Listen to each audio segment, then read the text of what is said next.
Woohoo. Okay, ready? So good evening. This is our November meeting of the Health and Human Services Committee of Community Board 7. We have a great bunch of presentations tonight, but I'd like to first, where are they? Michelle. I'd like our district manager, Michelle, to do a little introduction, okay? Please. Thank you. Thank you so much, Shelley. Good evening, everyone. I'm Michelle Booker, District Manager for Community Board 7. I will put my email in the chat after I speak. I just want to share with everyone that we have a phenomenal community coordinator. He has completed our team, so now we have 3 people in our office. Yay.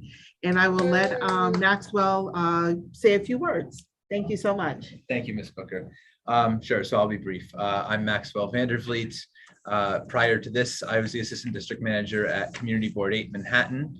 And before that, I worked at the private land use and planning firm Nelson Pope and Voorhees.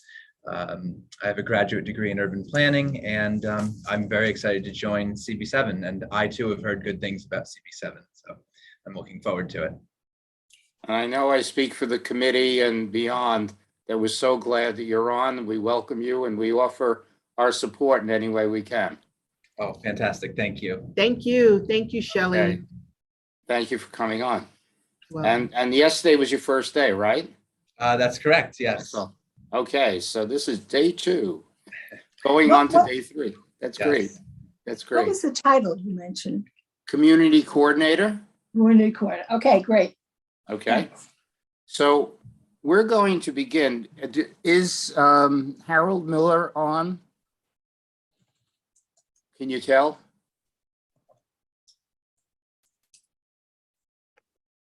I do not see that name, and Okay, so I am going to change the order of things then, because I'd like to begin. And is Dr. EJ there? Yes, Yeah? I'm here. I'm Oh, here. there you are. Oh, there you are. But you're on Patria's name. Okay. Oh, That's okay. So we are very fortunate. We've done many things about dealing with COVID and recommendations to the city over the many months and had a lot of information. But I think things have reached a point where people are getting a bit confused about certain issues. And hopefully with the community conversation we'll have tonight, people will be able to get answers to their questions. I've had 4 questions sent to me in advance, but we'll give other people a chance before I do that. So let me introduce now for community conversations on COVID-19 vaccine. First, Dr. Olesimbo EJ, who's Assistant Commissioner, and Patria Aguila, Tailored Engagement Lead for the Center for Health Equity and Community Wellness of New York City Department of Health and Mental Hygiene. Okay, and I believe Dr. EJ will begin. that's right. Okay, please. Good evening, everyone. I am Dr. Simbo Ige. I am a public health doctor. My specialty is preventive medicine, and I have been in this field for about 20 years. A lot of my work has been to support vaccination and immunization practices in several countries. I have had the privilege of doing that and supporting vaccination programs in 42 different countries. And I have been leading the vaccine community engagement work for COVID for New York City since the vaccination started in December. So I am looking forward to your questions. And my role today is not to force or convince anyone about the vaccine, is simply to provide you information that is available to us at this moment, the scientific information, so that you can make an informed decision for yourself and your loved ones about this vaccine. So thank you again for having us, Sheldon. and we'll discuss the conversation. So I'm going to begin with one question, but then I welcome committee members and others to join in. You can do it in two ways. You can raise your hand, either virtually or physically, or put something in the chat. So my first question, which many people have, is it better to get natural immunity to COVID-19 rather than immunity from a vaccine? Natural immunity is good. It requires you to have been exposed to the virus and for you to be fortunate enough to recover from it. If you fall into that category and you're one of the lucky ones who survived COVID, then the immunity or the protection that you got from that process will last for a while. It is important for folks to know that even if you have had COVID, reinfection with the virus is possible, and we begin to see that after about 90 days. So yes, natural immunity is good, but it is risky because a lot of people don't survive COVID. A lot of people who have COVID then develop long-term symptoms, and a lot of people have lasting problems, health problems as a result of COVID. So it's not our preferred way to protect people. The vaccines, on the other hand, will produce the same type of neutralizing antibodies, except that it stays in your system for longer. When you compare reinfection among those who have had COVID compared to those who are vaccinated, reinfections occur 5 times more often in those who have had natural immunity. So the vaccine seems to provide longer lasting protection and more robust protection, particularly against the Delta variant. So it's one of the reasons why we encourage people, even if you've had COVID, it is a good idea to still get vaccinated. It will only show up the protection you have. It will not take anything away from it. It will just, add an additional layer of protection to what you already have. Okay, thank you. Are there any hands or any questions? Because I have a whole bunch that was sent in.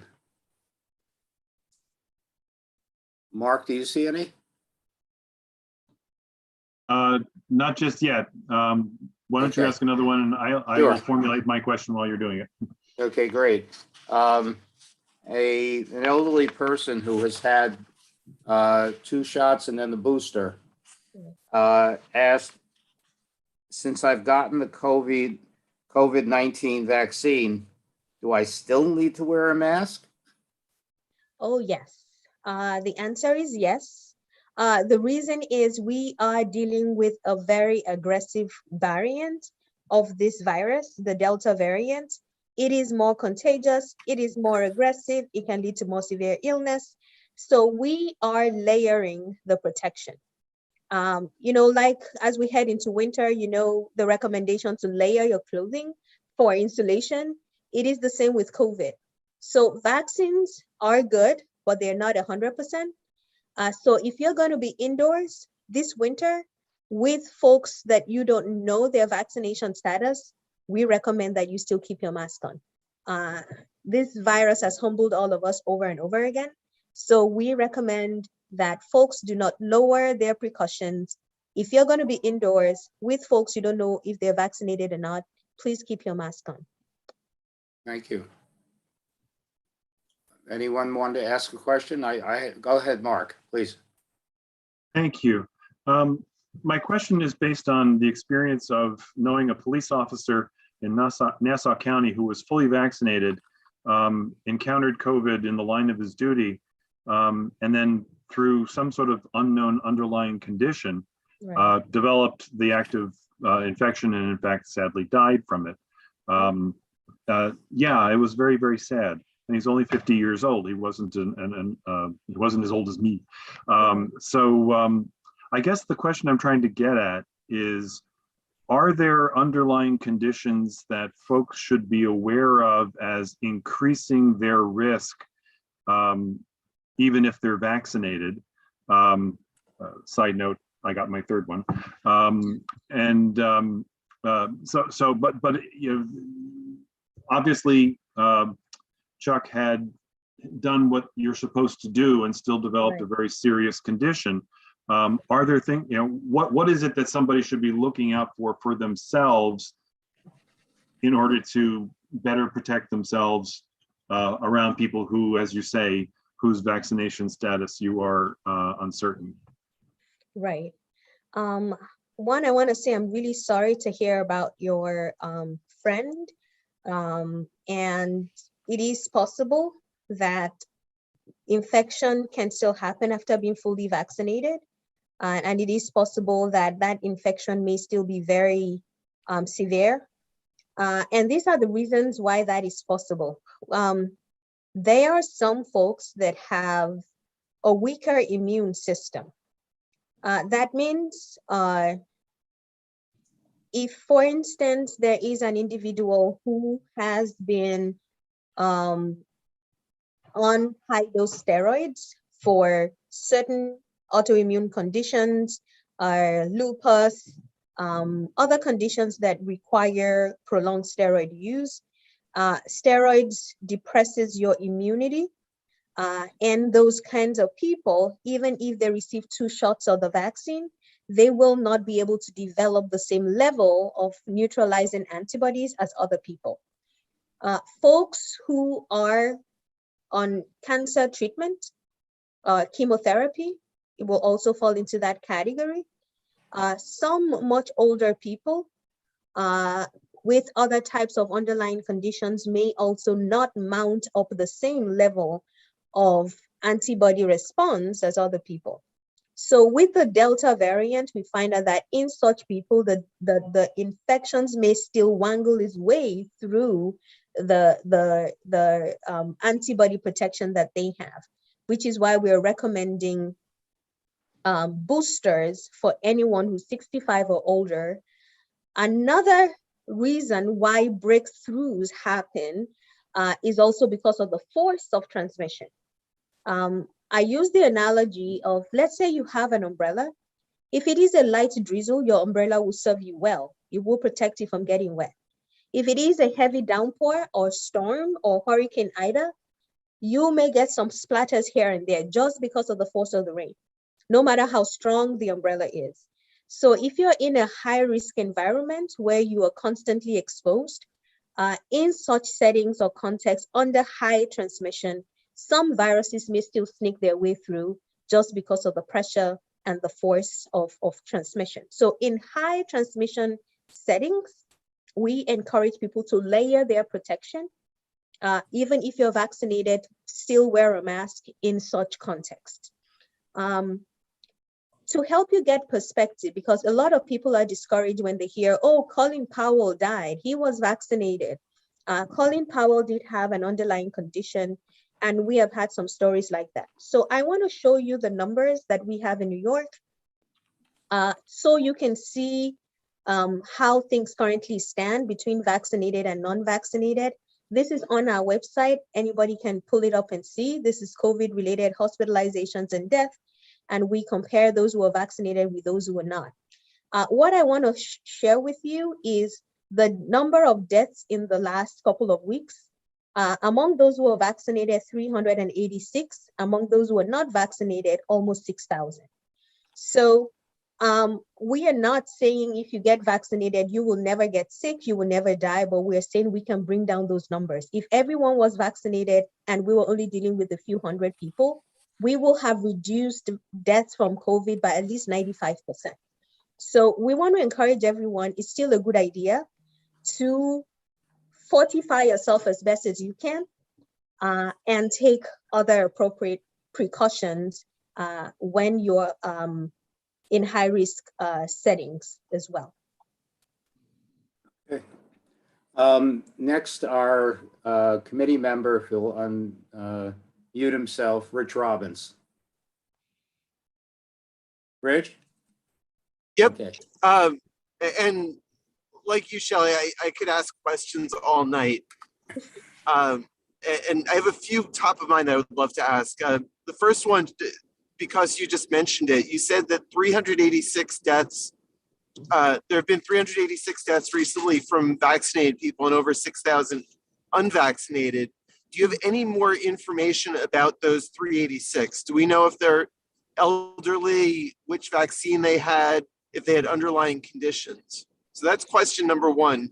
Question number two is, are people who are vaccinated less likely to transmit the virus? So we know that people who are vaccinated are less likely to contract the virus and also to have serious cases if they do contract the virus, but are they also less likely just to pass it on to others? And the third question is, what are you seeing as the main reasons for people to be vaccine hesitant? And what arguments have you found have been most effective at overcoming hesitancy? So I know those are three pretty weighty questions, and really appreciate your coming and talking with us. Very weighty. Let me start with the factors that we have noticed have contributed to COVID-related mortality. Among those who are not vaccinated, we noticed that death is more common in those who are 65 and older, those who have underlying health conditions, diabetes, heart disease, and those who are immunocompromised. So those are some factors. We have, however, seen that, when we say these are factors, it means that these are the more of those who have died are falling into these categories. With COVID, we have seen even younger people die. I have seen an 18-year-old young lady in full health and athlete in school contract COVID, develop complications and die. So with COVID, it is very hard to completely predict those who will go on to develop severe illness and die. But those are some of the risk factors that we have documented. Among those who are vaccinated, we have seen that death occurs also in higher folks with older age group in higher numbers, and also those who are immunocompromised. For those, the majority of those who contract COVID after being vaccinated develop mild symptoms or are asymptomatic. So I will go on to the next question about transmission among those who are vaccinated. So right now, we cannot say definitively that vaccinated people who contract COVID transmit it to other people. Let me tell you why. There is research that have shown that vaccinated people who contract COVID carry the virus in their respiratory tract. Now, does that successfully transfer to other people? We are not able to establish at the moment. We know that they also carry the virus in their respiratory tract, so there's the potential for transmission. However, those who are vaccinated carry the virus for a shorter period of time than those who are not vaccinated. So even if the virus has the chance to wiggle its way into the vaccinated body, it doesn't stay for long. It's not able to spread as widely. And even when it does, it stays for a shorter time within the respiratory tract. So those are some of the advantages that we've seen with vaccinated people compared with unvaccinated people. The final question around vaccine hesitancy. We like to use the term vaccine confidence instead. There are three main factors we are seeing contributing to lack of vaccine confidence. One is, never in the history of any vaccination program have we seen such misinformation. We're calling it actually an infodemic. People are inundated with stories. People are inundated with information. They don't know who to believe. We track on social media misinformation, and about 70 to 75% of what you see on social media is posted by a group of 12 people, call them the Dirty Dozen. And these are folks who churn out up to 70 videos every day, just blasting it out. And I think it's very mischievous, and they are very subtle. You know, it's an old video that is photoshopped with recent information, you know, snippets of conversation that were had, snip off the end, snip off the middle, and then put the sentence out of context. So these things have been very misleading. It has led to a lot of confusion, and people don't know what to believe. So that's one factor. So people are absolutely terrified of these vaccines.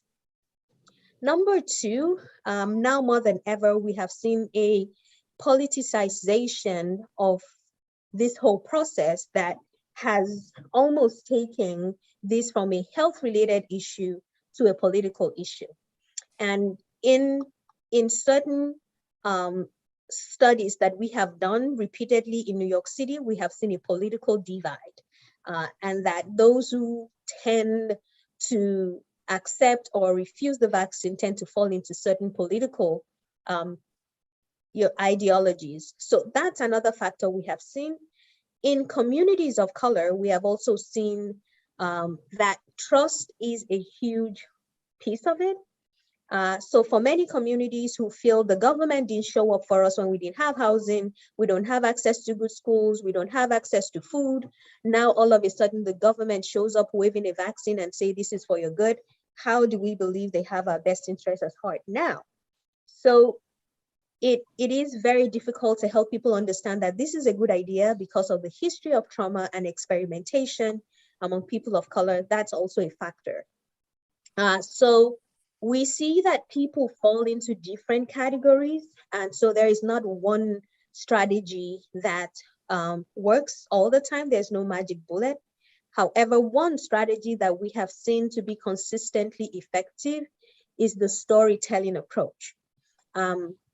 Testimonials and stories from ordinary people, neighbors, friends, loved ones, not just a doctor or someone in authority saying that this is okay, but people sharing their own experiences about the vaccine. I'll give you an example. I was at a meeting with justice-involved people. There was a young man who was sharing his story that he had scheduled his vaccination appointment 4 different times. And every single time he ends up canceling the appointment because he was just so terrified about what was going to happen. So he would schedule the appointment and cancel. He did it 4 different times until it became a Monday. And he knew that he had to get vaccinated, otherwise he was going to lose his job. And he thought, I have just recently come out of prison. I have a wife, I have 2 children. I cannot afford to lose my job. So I am going to go ahead and do it. And he said the night before, he was so panicked, he couldn't sleep. He broke out in a cold sweat. And he almost didn't go, but eventually he went and got the vaccine. And thereafter, every day, he kept thinking something bad was going to happen. Day 1 went by, nothing happened. Day 2, nothing happened. Day 3, nothing happened.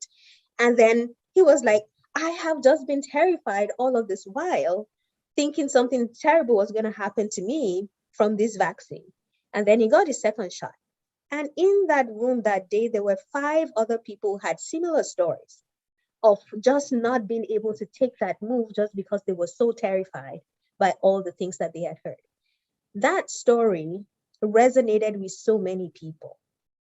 So we encourage people. In New York City, at least 6 million people have been vaccinated, to share their stories with friends, with neighbors, with families, to help them understand that this is the real experience of getting vaccinated. So that people feel more comfortable, feel more reassured that this vaccine is safe, and it will offer a pathway to getting over getting back to normal and getting over this pandemic. Great questions and wonderful answers. Mm-hmm. We're going to do a couple more. One is in the chat. That's from C. Moretti, and says, is there any understanding about why some people can have asymptomatic COVID infections and some people can be seriously ill without the obvious comorbidities of diabetes, autoimmune, etc.? Yes, that's one of the weird things about this COVID virus. Like I said before, it's very hard to predict who is going to be asymptomatic. The range of manifestations is so wide. Some people will contract the virus and not even know it. Some people will have very mild symptoms, and some people will become so sick that they end up being hospitalized. So it's very difficult to predict. It does happen. I have a friend, in her 40s, doing well, runs every day, in tip-top shape, contracted COVID, developed lung scarring. She can run, she can even walk up the stairs now without getting winded. So it's the range of possibilities is so wide that we just don't want anyone to take the risk and say, I'll rather catch COVID and develop natural immunity, because you never know how it's gonna affect you. Okay, so our last question. I have had 2 vaccine shots and now my booster, and I have a 66% antibody count. How long will this immunity last? First, I must say kudos to you for taking completing your series and even going the extra step of getting a booster. You have done well in getting yourself all the protection that you need. A caveat, though, is the antibody test cannot tell you how protected you are. So it tells you 66%, 80%, 100%. We have found that doesn't correlate with the level of protection. So we do not use antibody tests to make any clinical decisions at all for the vaccine. It is possible for you to go get vaccinated, get 3 doses, go do antibody tests, and nothing. You will not even have anything detected. And it is possible to go do it and say it's 90% and you can still, contract COVID. So it's not very predictive of protection. It only shows you have been exposed or you have been vaccinated and you have some circulating antibodies. So I want to encourage you not to make any decisions based on antibody levels. People have lowered their guard or taken, exposed themselves because they feel like they are protected and they have some antibodies, and then boom, they get infected. So please rest assured knowing that you're vaccinated, you are boosted, and wear your mask if you happen to be indoors with a group of people that you don't know very well. Okay.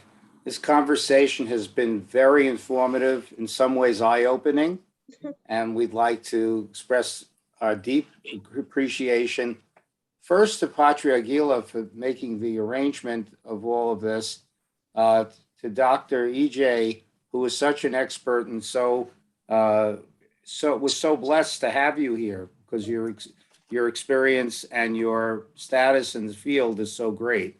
And it's wonderful that you joined us, and we humbly appreciate that. And also Vania Thomas for putting all these great things in our chat resources.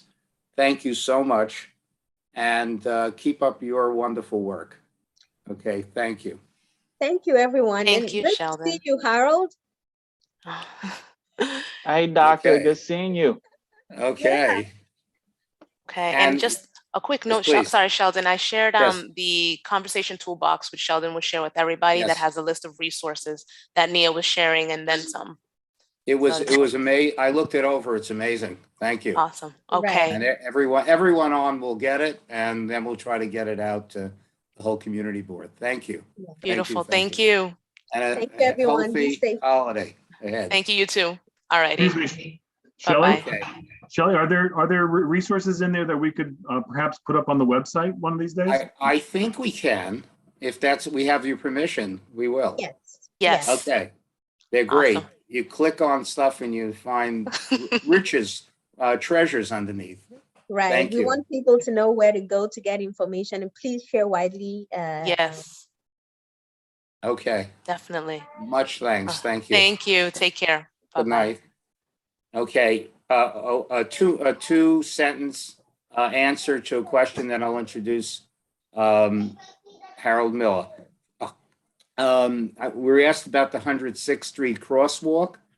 We've been assured by Manhattan DOT that they have the plan, that by February they will install a signal in the middle of the block on both sides that will, when pressed, will stop traffic on Amsterdam and Columbus to allow people to cross in the middle. And in the middle is the Red Oak Apartments, Red Oak Senior Center, and the other side is the New Jewish Home Day Center. So they promised, they said they have the plan. I had asked them to come tonight to show us the plan. They said there's not much to show, okay? It's a connection to, electronic connection. But they've gone on record, so we're looking forward to that. And when we do that, it'll be a celebration. Maybe when it warms up a little in March, we'll have an open street, okay, celebration for the Red Oak residents and all the particularly elderly people, but all people in the area who've been waiting for 3 or 4 or 5 years or more for that. So now I have the privilege to introduce Harold Miller, who's the Deputy Executive Director for External Affairs for the Racial Justice Commission. And we are interested in the report of the commission, and we welcome you. Thank you so much for coming tonight and for giving us this opportunity. Thank you for having me, and I was excited to see Dr. EJ give a presentation before me. Prior to me working for the Racial Justice Commission, I was the campaign director for the Test and Trace Corps, and so we got to work together quite a bit. And no better person to lead the work around vaccines than her. So it was a pleasure to see her there. So good evening, everyone, and thank you again for having me. I have a presentation that I use to kind of guide my conversation about the work on the Racial Justice Commission. So I'm going to share my screen and present to y'all. It's good. Okay. All right, there you go. So, about the commission itself, the Racial Justice Commission was established back in March of this year. Mayor DeLazzero formed this commission with a focus on racial justice and originally around reconciliation, and a 2-year mandate to identify and root out structural racism in our city government. And he appointed 11 commissioners, including Jennifer Jones-Austin, who is the CEO of the Protestant Federation of Protestant Welfare Agencies, and Henry Garrido, who is the vice chair, who is day job is executive director of DC 37. And the public meetings began in April.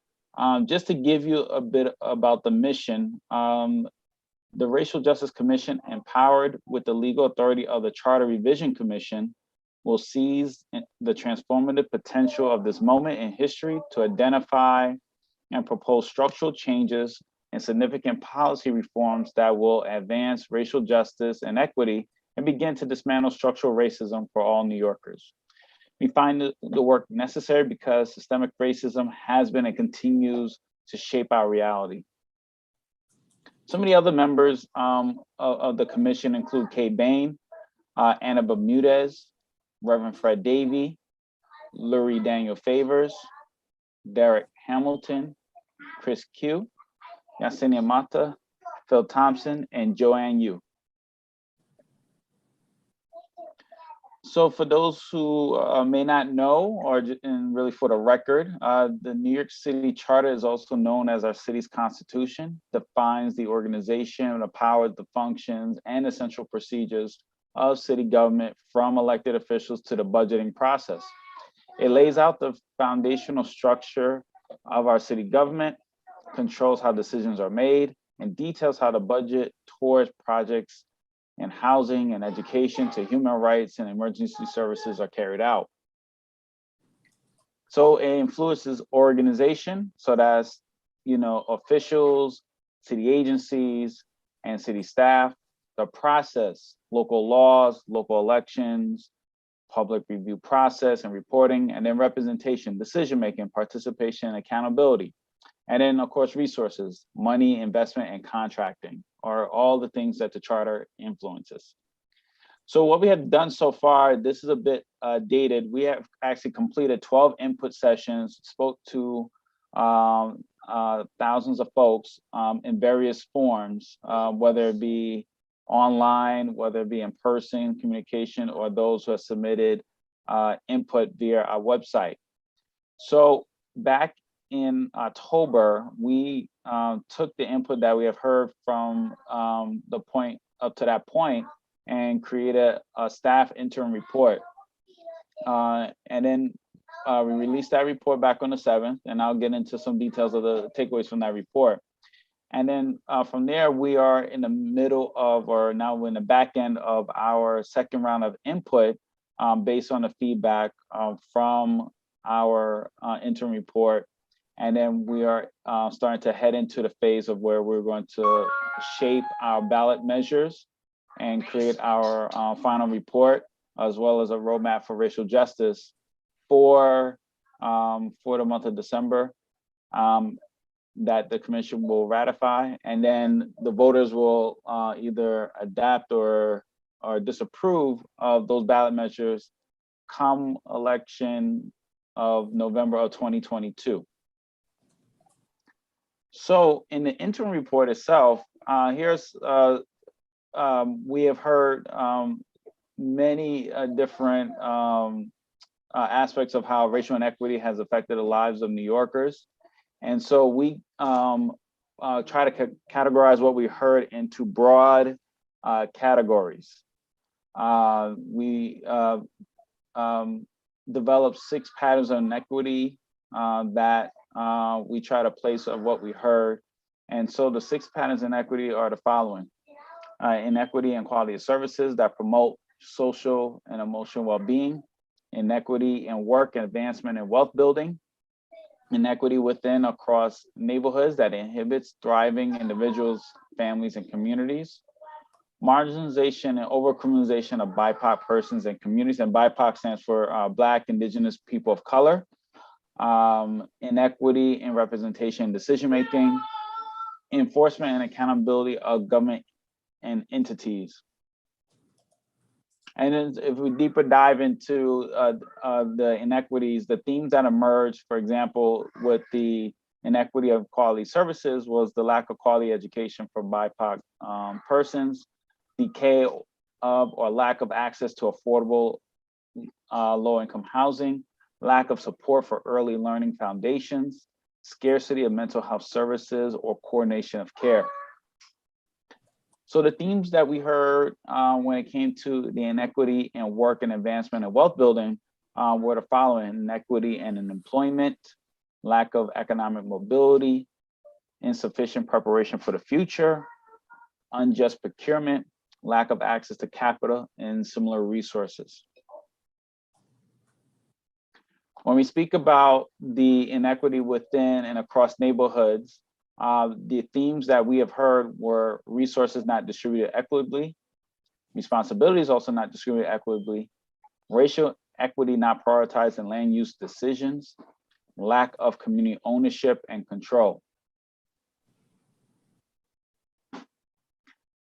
When talking about marginalization and overcriminalization, we're speaking about from these themes were the need to reimagine public safety, the improper focus on punishment instead of care, lifelong marginalization, overcriminalization beyond policing, marginalization creating segregation, and over-reliance on violent or adversarial methods. When we speak about the inequity in representation and decision-making, the themes that we heard here were a lack of community power, failure to prioritize racial equity in decision-making, lack of representation in government, lack of civic participation.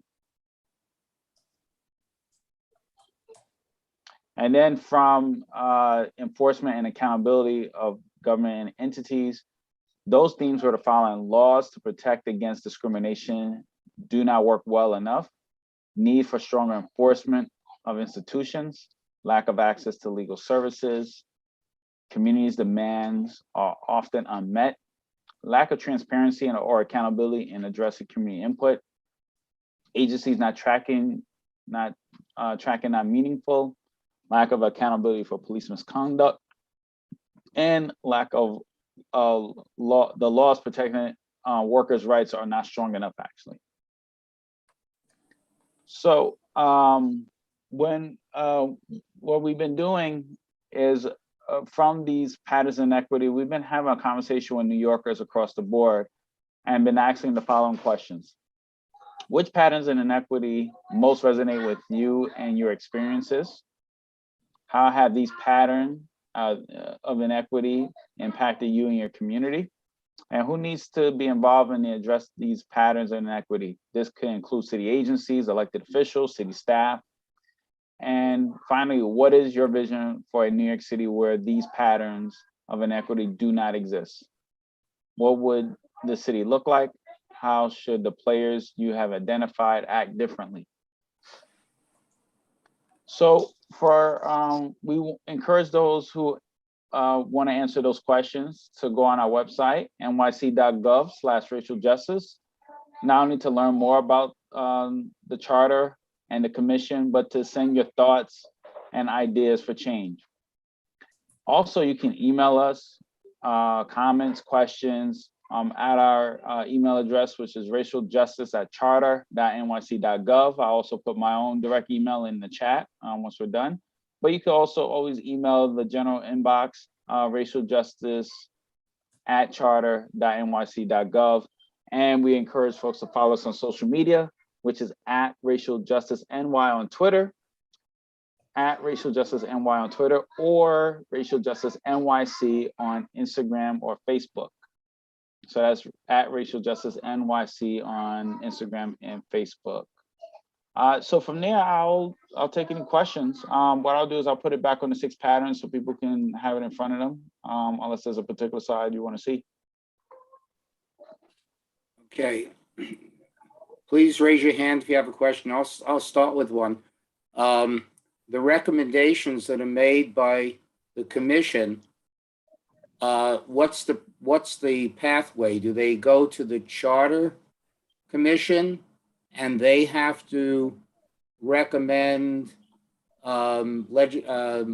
something for the ballot, proposals for the ballot? What's the process that's going to? Yeah, so the process is that, so this commission is empowered to put forth ballot proposals for New York City voters to vote on. And so what's happening now is that the commission, based on these patterns and equities that I talked about, are looking at potential ballot questions to put forth. We're still shaping it, still taking input at this point, but we want to get to a point in mid-December where they will vote and submit those questions to the city clerk. And then the city clerk will put those questions on the ballot for voters to vote on during the general election period of November of 2022. So that'll be during the general election period. So when you're voting for governor and attorney general, you will see these ballot questions along with it. So therefore I recommend that the clerk or whoever's going to put these things on the ballot should make sure that the populations know about it, because we just had proposals on the state during the November elections for local officials, but they were statewide, and most people had no idea that they were there, let alone what they said, and they all got turned down. So I think coming up with important things, but the people not knowing about it is dangerous. And what a waste of effort and devotion to trying to make change when things are turned down because of lack of exposure and information.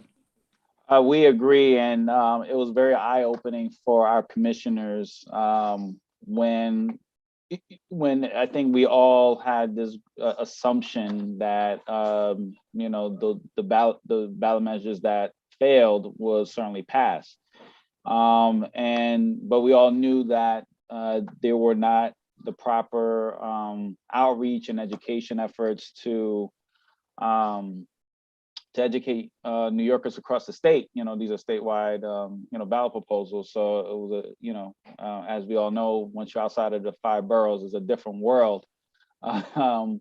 So for us, we won't want to take that for granted either. We want to make sure that we have a robust outreach campaign, education campaign, to educate New Yorkers about it. And we understand going in, not everyone will be in favor of the ballot proposals, but you know, this is kind of a public driven process. So a lot of what we're going to propose came from our input process. And so we want to, how we, you know, similar to how we called every single community board and asked to get on the agenda, we want to do the same come the education time. You know, holding public sessions, you know, having, you know, a budget hopefully big enough to do ads and things like that are things that we would like to do come next year. But, you know, it's really up to the incoming administration on how robust we can make it to be. So we're in conversations to figure that out, and hopefully we'll get to a point where we can make those things happen. Thank you. Any comments or questions? I don't see any from the panelists. Are there any others that, Mark, that you can see? Any hands, any questions? I don't see any hands, but I put a question in the chat if you want to take a look at it. Please, please. Okay. So if I read it correctly, one core issue is over racial equity not being prioritized in land use decisions. I would be grateful to hear more about that issue, and in particular what community boards can or should do to address the issue. That's a good one. Yeah, it's a great question. So like I said, these are things that we heard from the input process from the public. And, you know, what we heard quite a bit was that they felt that the land use process was set up.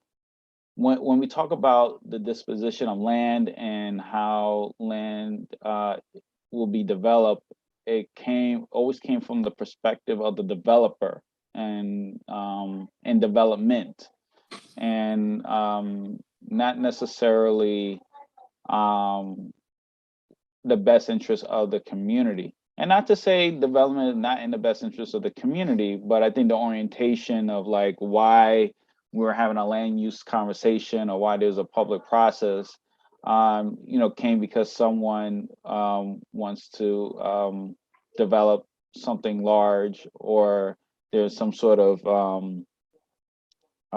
you know, rezoning or redevelopment plan that will require, you know, a vote in the city council. But there wasn't really a process, you know, that's wide enough for the community to feel they really had a say. So it's like, how do you change that? And I don't know if we have the answer to that today. But I think that's the frustration. And I know many of you are veteran members of the community board and have heard and experienced it yourself, where the conversation with the city and the developer is like you kind of feel like it's being burdened upon you. And you know, you could support it. It may be a great idea, but it never came from a place where the community say, you know, this piece of land here, we want to build a, you know, 30-something story tower here. You know, so it's that orientation, is that tension. And you know, we as a commission, looked at whether or not there's things that the community board can do. I mean, there's quite a bit work done in 2 charter commissions ago around community boards, and I think there's not a huge appetite to do anything dramatic at this point to the community boards in this particular charter commission. So we're looking at possibly a mechanism where we look at racial equity as part of criteria in a land use process. How would that look? We're still figuring all the legal logistics around that, but having making sure there's a robust racial impact study done. What's the health impact? What's the impact on displacement? What is the impact on gentrification? Those things to ensure when we have decisions about what to do with land, particularly public land or rezonings, we have like a robust conversation that race in the mix of it, not just the finances. Mm-hmm. Good thoughts. I think we should give it some thought. Also send it to our land use committee to discuss. I think it's an area where we are involved, not always, because some things don't come to us because they're not required to, but that certainly the things that do, we can have some input and something to say. So thank you for that. Are there any other questions or comments that, okay. Would it be possible to have either the presentation or an abstract of it? Yes, all the information here is all documented everywhere, so I'm more than comfortable sharing the presentation. Great, thank you so much, and thank you for coming out tonight, or staying in but coming out to us. Well, it's funny. I get to travel from Brooklyn, from Queens, where my home is, to Brooklyn and Manhattan, all within a few minutes, quicker than the subway. We're glad. Have a safe trip home. Thank you. And thank you so much. Have a good evening, everyone. Thank you. Okay. Oh, before I go, let me put Sure. my email in the chat. Please reach out if there are any particular follow-up questions that you have from tonight. Certainly about the appreciate it. process. Thank you. Thank you. All right. Take care, everyone. Okay. Take care, Harold. Okay. The last piece we have, first, I don't know if you're going to be happy about this or sad, but because of the vacation holiday, we will not be meeting next month because our meetings are the 4th Tuesday. And I think most years we don't, but we want to start planning for January, February, March, and so on. So if anyone has any suggestions tonight, or send them to me in an email of topics you'd like to have us discuss. Things come to us, we seek things out. If you want to get involved with the issue more, then we welcome it. Leadership is shared. Okay, so if it's your thing, then you'll have a major piece in it. What we try to do, which I think is unique in this committee, is not only try to plan in advance, but also meet with the people who are going to present. Because a large difference from when I spoke to the Health and Mental Hygiene Department, they said we have an hour presentation.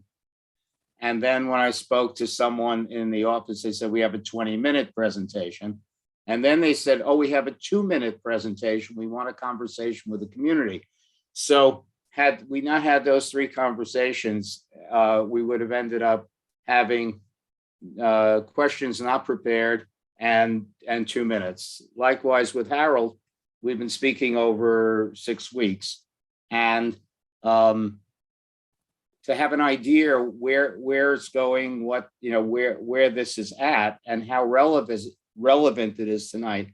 And we felt that both of these things are very relevant currently, and not things too far in the future or too far in the past.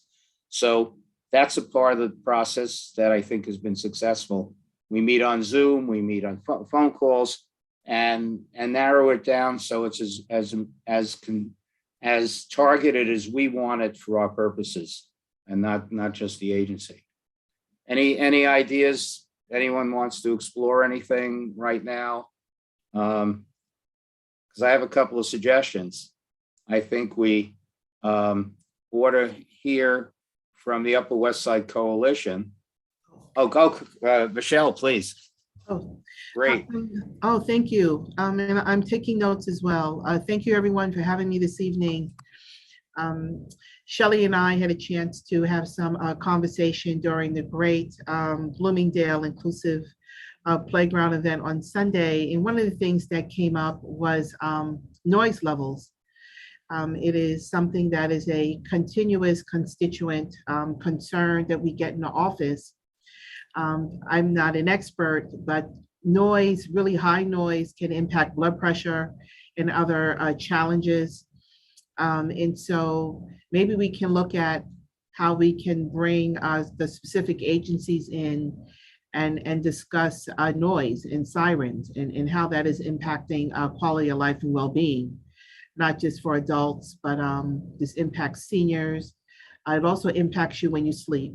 So maybe developing mothers, but that may be an interesting thing to look into as well, just sharing. And I thought it was a great perspective that Michelle provided, because when she said noise, I said, okay, that's going to be the environment.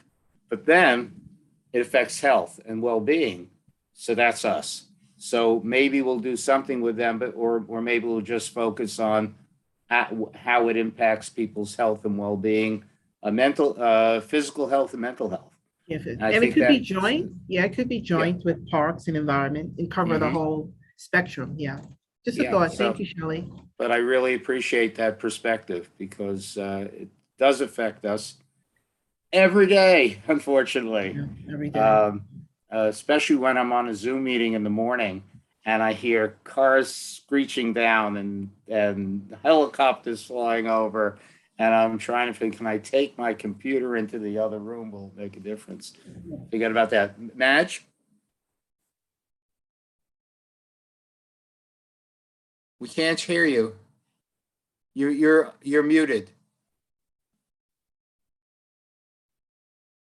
You're still muted. Okay, now, That's it.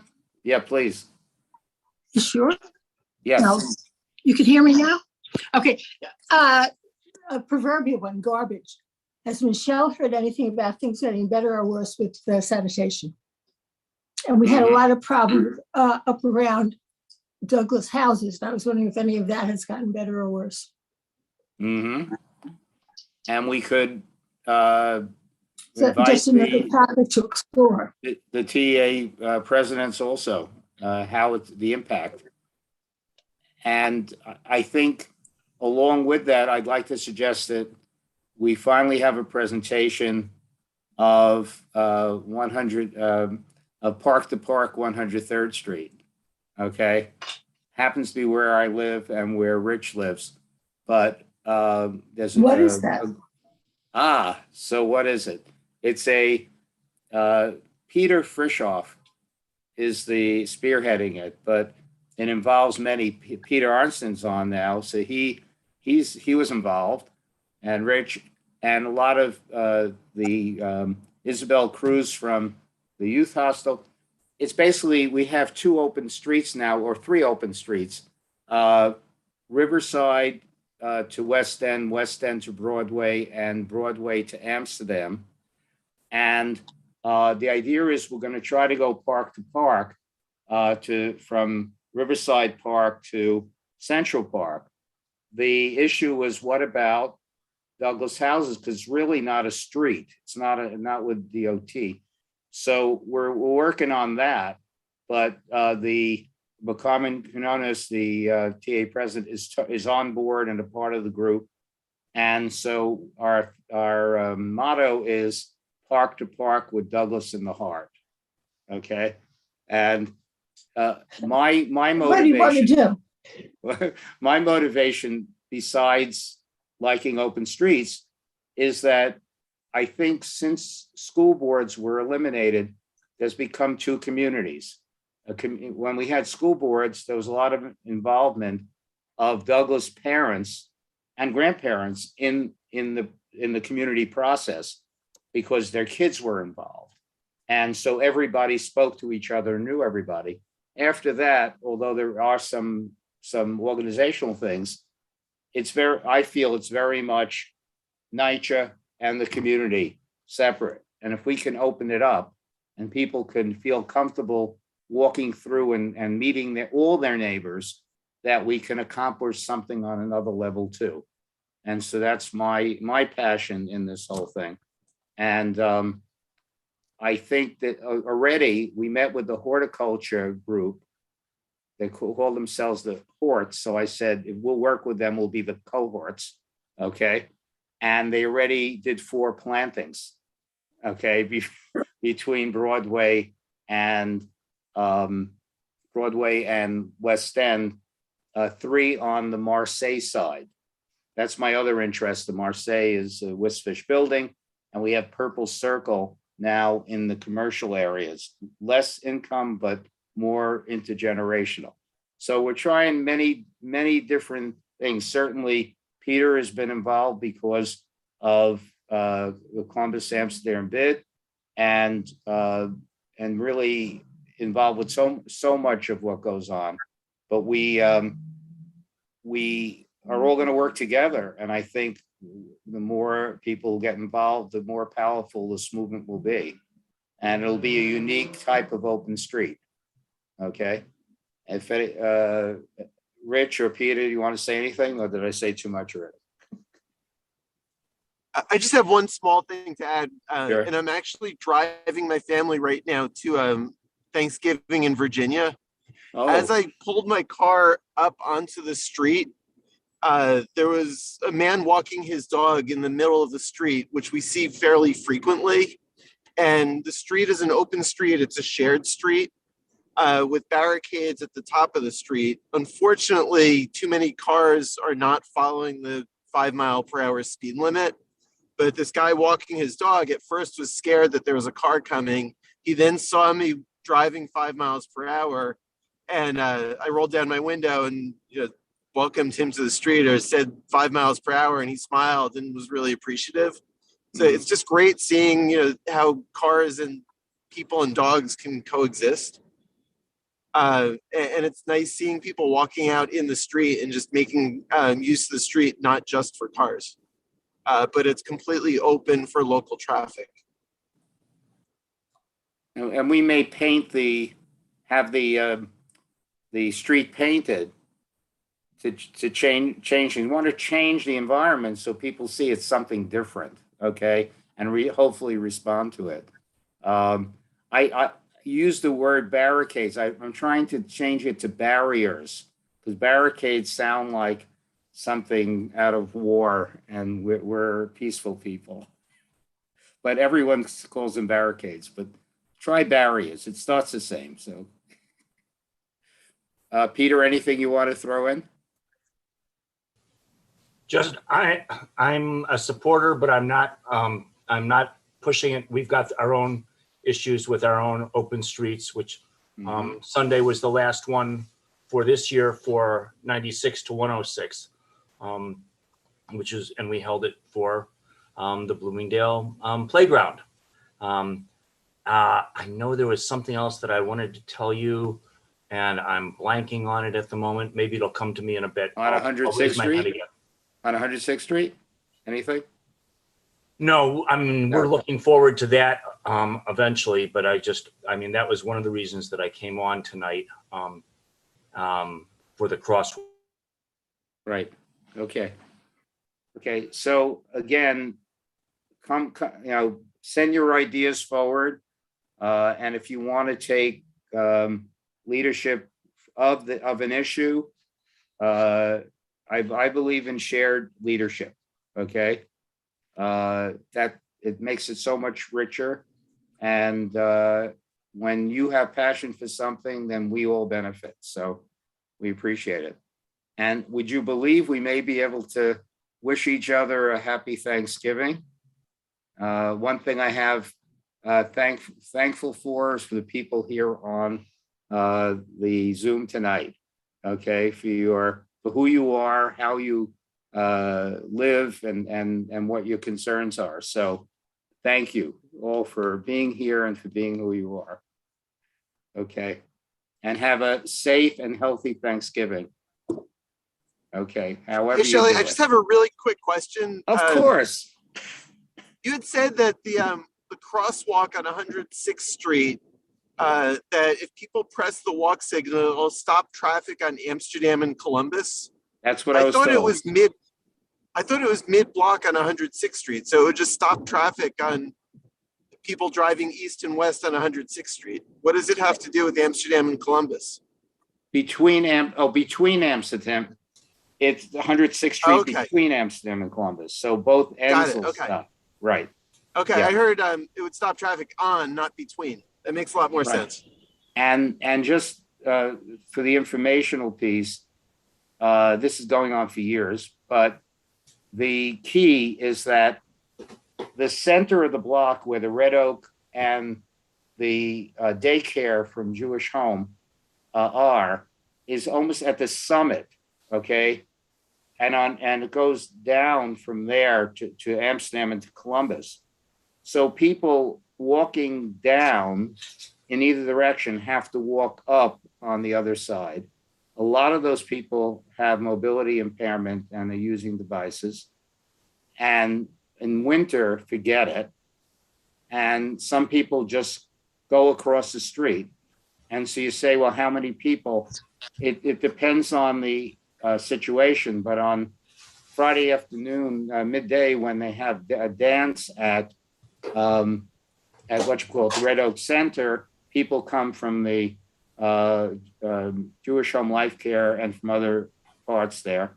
And many of the people at Red Oak, whether they are residents or senior center people, also use the services of Jewish Home. So there are a lot of people, and it seemed of all the things that DOT does that they could do something for elderly, mobility impaired people in large numbers in an area. It seems like, it should have been done 2 days later, but never too late, never too late. But we're going to have some kind of ceremony or some type of maybe an open street that day, and have people dance on the block. Peter, you want to say it? Go ahead. Thanks. It is too late for one woman who was a caregiver at Jewish Home. She was a Japanese immigrant. She used to do origami with the people there at the Jewish Home. She used to collect beads. She was hit by a car.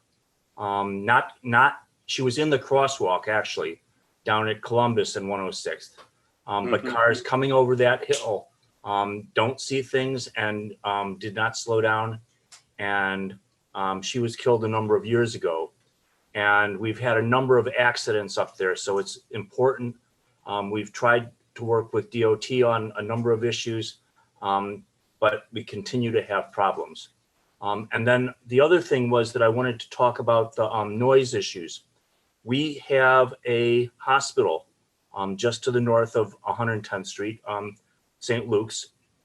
I think in many communities outside of New York City, the hospitals and the ambulances are asked to reduce their siren use within a certain range or radius of the hospital, understanding that there is a concentration of ambulances coming in, and it just changes the environment of that area.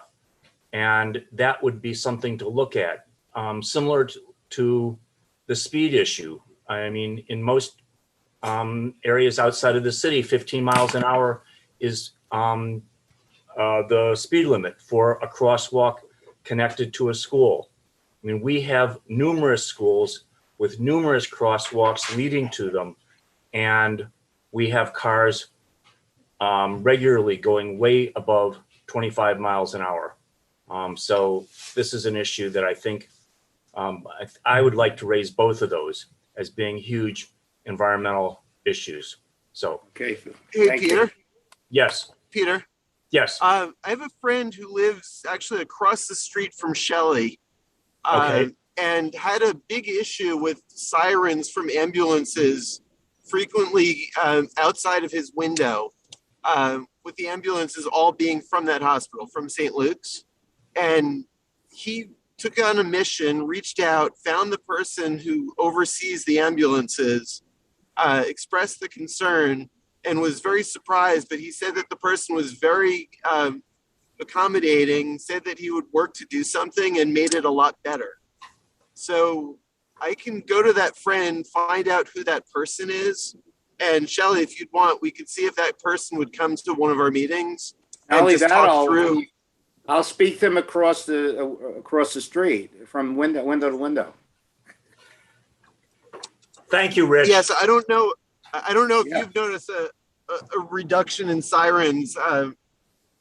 I don't know which way your window faces, but It faces if we want, West End, yeah, and Broadway. yeah. So I don't know if you've noticed a reduction, but if you're interested, I could try to figure out who that person is Sure. and see if he would want to come to one of our meetings. If he's had any effect, then he's someone we need to find out how he did it and who he spoke to. No, Thank you. I'm not talking about my friend. I'm talking about the person he talked to at St. Luke's. That's what I mean. Yeah. But he's our friend because he supports Yeah, what exactly. we want. Thank you, Rich. Okay. Yep. Madge. Two quickies. Where exactly are you on the 106th Street crosswalk?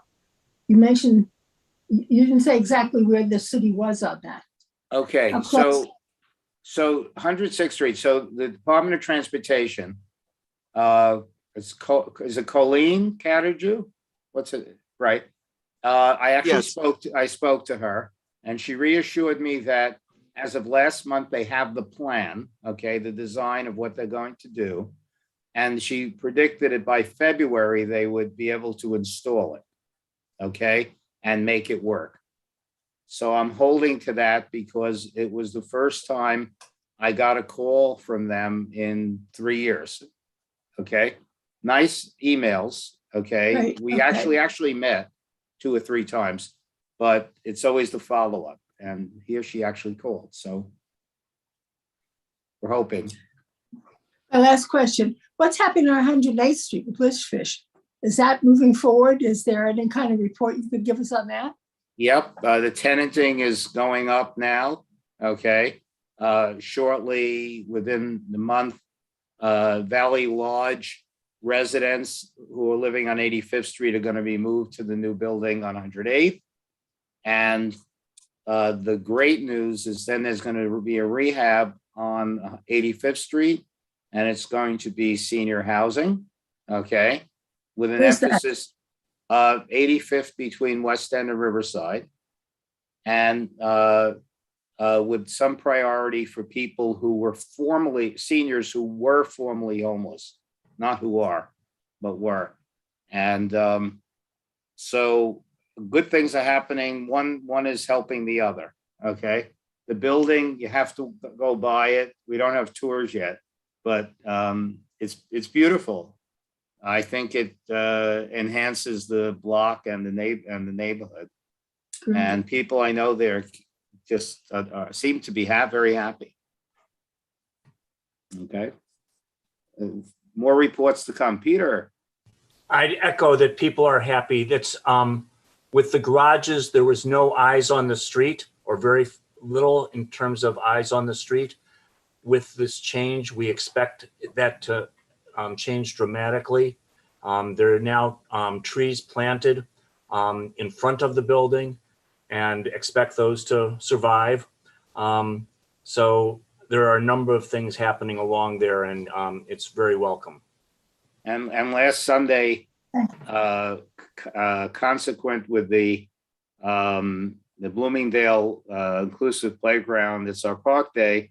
It was a dedication of the bathroom, which Wisfish provided for Avila's park there, playground park. And so we kept our promise, and which is wonderful, because those type of things cost $1 million, okay, when they're on the parkland. So it was a gift. Go ahead. The other thing that I'll mention is that eventually there will be a series of fences put in on the, I believe, the second story and on the ground floor, that are being fabricated based on designs of Beatrice Carone, who lives on 100th Street and Central Park West in Park West Village.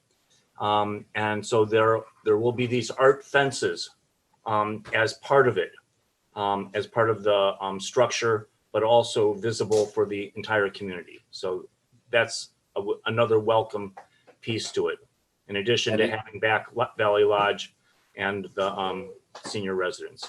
Yeah. Good stuff. Okay. Okay, on that high note, again, everyone have a safe Thanksgiving, and all good things. Thank you. Happy Thanksgiving. Thank you. Happy Thanksgiving, Bye. everyone. Okay.